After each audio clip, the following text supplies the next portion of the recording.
অনেক মানে প্রায় প্রত্যেক দিন বলতে আমাদের কলেজে বহিরাগত ছাত্র সংখ্যক ঢুকে আমাদের অনেক নানান ধরনের সমস্যা তৈরি করছে। আমাদের যারা ফার্স্ট সেমিস্টার যারা এবার এডমিশন নিয়েছে তাদেরকেও করছে, আমাদের সাথে অনেক প্রবলেম করছে, আমাদেরকে ফোন করে তারা ওয়ার্নিং দিচ্ছে। আজ কী হয়েছে, আমাদের একটা ফার্স্ট সেমিস্টার স্টুডেন্ট যাকে আমরা বলেছিলাম যে ভাই মানে আউটডোর কলেজে তুমি এসো না, আউটডোর কলেজে আসার রুলস নেই।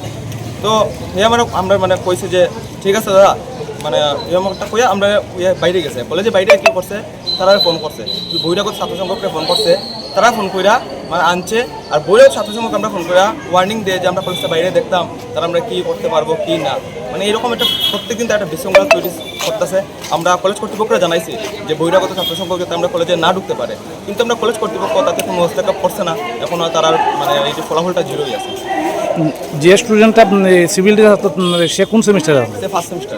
কি নামটা আছে? আশরাফুল ইসলাম।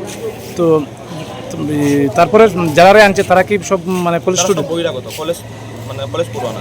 তো তারা কি মানে কোনো ছাত্র মানে সংগঠনের সদস্য এরা?